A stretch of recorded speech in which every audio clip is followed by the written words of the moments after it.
You ever drive up to a place you know in your bones, a place that carries your last name, the kind of land your great-grandfather built with his own calloused hands, and suddenly there's a sign out front, shiny and new, telling you you're not welcome anymore? I mean, that's a hell of a way to start a weekend, right? You think you're coming home, and instead it's like someone swapped out reality for a bad sitcom. That was me rolling up to the old homestead just looking to patch a roof and maybe have a quiet beer on the porch. Next thing I know, I'm staring at a fancy wooden sign, "Welcome to Pine Ridge Private HOA Community." Like I'd crossed some invisible line in the dirt and wound up in Stepford. Let me tell you, if you ever want to ruin a perfectly good Friday, find out you've been drafted into an HOA you never signed up for. You know, I always figured the land had stories in it, stuff deeper than names on a deed or some crumbling bit of paper at the courthouse. My family'd been on that patch of Arizona since before anybody bothered giving it a state flag. 112 acres, rocks, rattlesnakes, wine that could peel paint, and this stone house my great-grandfather put together in 1912, back when hard work actually meant something. That house outlasted almost everything in Prescott. Outlasted me some weeks. My real job, college lecturer, history mostly. Most weekends, though, I'd toss a few tools in the truck, shut off my phone, and head up that mountain road. The Baylor homestead was my reset button. No Wi-Fi, no nosy neighbors, just the kind of peace you only get when your name's carved in stone on the mailbox. Or so I thought. That day I'm pulling in, humming to myself, mind on the root cellar that needed fixing, and there it is. New road signs. Mailboxes that weren't there last week with my name on one, except I sure as hell didn't order it. A nylon flag flapping in the breeze, planted right where I'd sweated bullets digging out a berm last summer. All of it neat, professional, and so wrong. I sit in the cab engine, running hands squeezing the steering wheel. This is a joke, I tell myself. Some developer got overeager, mapped the wrong spot, nothing more. But then my phone rings. Private number. Normally I'd let it go to voicemail.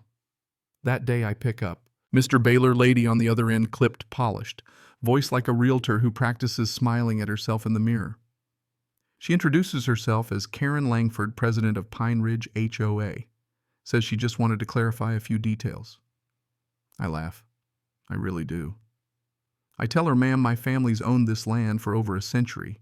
We built it, we paid for it, and nobody's ever mentioned an HOA. She actually laughs back like I'm a kid who just claimed Santa Claus is real, says they've been reviewing some historic maps, found my boundaries unrecorded and well. They've provisionally marked the area as part of their new community space. No worries, she says. Happens all the time with legacy tracts. I tell her as calm as I can. No, it doesn't. I've got deeds, tax receipts, the whole family history. Doesn't faze her at all. Says she's looking for stewardship, not conflict. Tells me to look over their community guidelines. At that point, I want to drive my truck through her sign. Instead, I hang up. Spent the next hour walking the property, jaw-clenched, boots stirring up dust. They hadn't built a thing yet, but they'd staked their claim with signs and trail markers. Benches, for crying out loud, facing nothing but a dry ravine.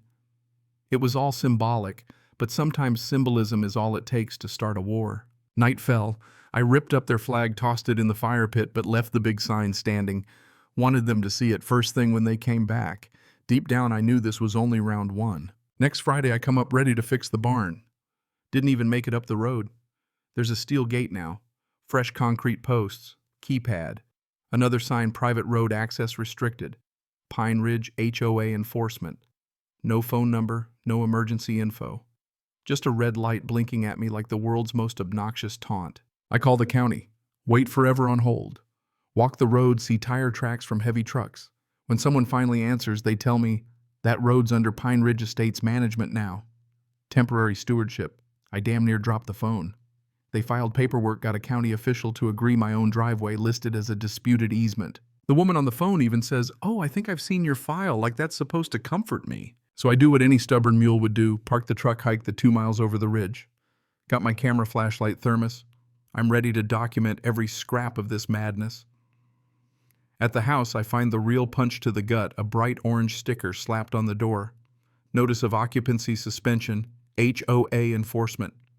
Use of this structure is temporarily suspended, blah, blah, blah. I just stand there gut cold staring at my family's house tagged like some foreclosure property. No power. Lights dead. Run out back wiring's been cut neat and professional. Not a rodent, not a storm. Someone did this on purpose. I call the power company. They tell me service was shut off by request by the HOA provisional ownership under a zoning reassessment, and they can't turn it back on without a court order. You ever feel your blood go cold and hot at the same time? That's what it was. I left Karen a voicemail, short, not so sweet. You've got 24 hours to fix this or I file charges. That night I slept in the truck doors locked, stared up at the stars trying to remember a time when a man's word and a handshake was all it took to keep the world off your land. Now it's all lawyers and loopholes and power plays.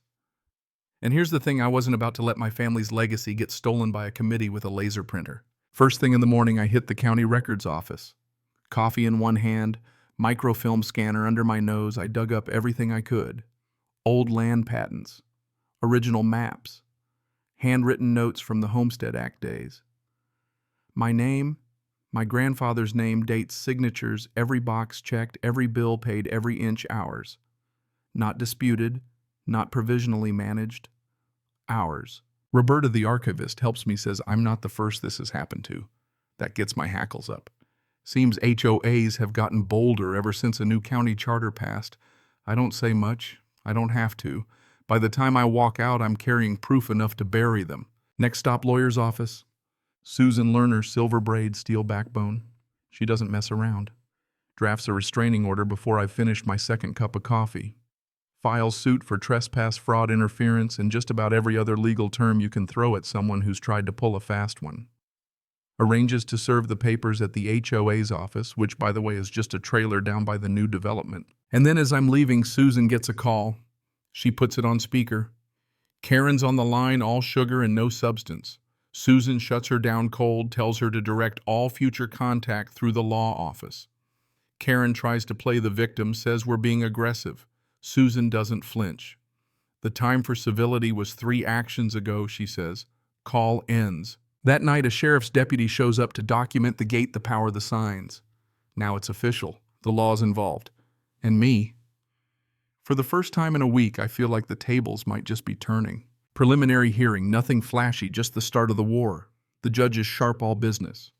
Karen arrives with a lawyer in a suit that doesn't fit and sunglasses bigger than her sense of decency. HOA presents their historic map. Susan, cool as a cucumber, waits for the judge to spot the flaw. And boy, does she.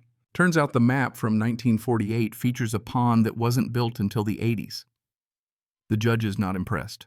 Susan pounces, lays out NASA imagery, GIS data, metadata, showing the file was created 2 years ago by a board member's brother.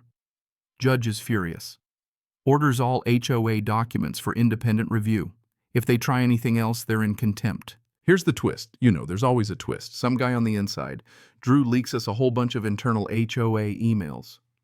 Plans to strategically annex legacy parcels talk about quietly incorporating land before anyone notices, explicit instructions to doctor the maps. I stare at those emails under my desk lamp, jaw clenched.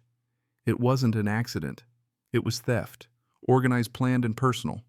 Things move fast after that. State investigators get involved. Reporters call. County Land Use Board confirms a pattern. Pine Ridge isn't the only HOA pulling these stunts. Shell companies inside contacts, paperwork filed under the radar. All of it comes crashing down when Susan ties Karen, her brother, and a county official named Dinsor into the same mess. Criminal complaints fly. Then the arrests. Karen, all polished and put together, gets perp walked out of her trailer office. Dinsor, 2 sweating buckets. The state freezes assets, issues indictments, and now the real dominoes start falling. I come home, open my front door, lights on, fake signs gone. For the first time in months, the place actually feels safe again. Civil suit comes next. Not just for me, other owners come forward. Elderly folks, people with broken English, all targeted for their ambiguous records. The judge isn't having any of it. Orders the HOA dissolved management contract, terminated receiver put in charge. Even the community turns audits, the board finds years of financial shenanigans. Contracts routed to Karen's brother's companies, inflated costs, pocketed profits, like a bad TV drama, except it's all real. Night before the final hearing, I stand at my gate, my real gate this time, watching workers hang a new sign. Baylor Homestead, established 1912. Not part of any HOA. I let myself breathe. Just a little. But the story's not done. State grand jury gets involved, digs into similar cases all over Arizona. Turns out my fight cracked open a whole network of land fraud. My testimony goes on for hours. They ask for everything: old deeds, tax records, even a black and white photo of my grandfather at the ridge. That picture, more than anything, feels like a shield. Karen gets hammered. 14 years, no parole plus restitution. Civil court orders the HOA to pay me over $1 million in damages, full compensation for everything they tried to steal. Judge grants my land official historical status. Now nobody, not even the state, can take it without my family's say-so. After it's over, some reporter sticks a mic in my face, asks how I feel. And honestly, I feel like I just dragged 100 years of family history back from the brink. Look, you probably want a moral out of all this, don't you? I'll say this: paperwork matters. Don't throw away your receipts. Don't trust anyone waving an official-looking letterhead. And if someone ever tries to steal what's yours with a smile and a handshake, you better be ready to fight for it every step of the way. Now, the homestead is still here. I'm still here. My family's name is carved deeper than ever. Sometimes I still get junk mail for Pine Ridge HOA. I write return to sender in big black ink, and every evening I walk out behind the cabin and watch the sun drop over the ridge, knowing the law finally stood up for the right side. So here's my question for you. If someone tried to take what's yours, not with a gun but with a fountain pen, would you fight? Or would you walk away, figuring it's easier to let it go? Tell me where you draw the line, and if you've ever had to stand your ground against something bigger than you. I'd really like to hear about it.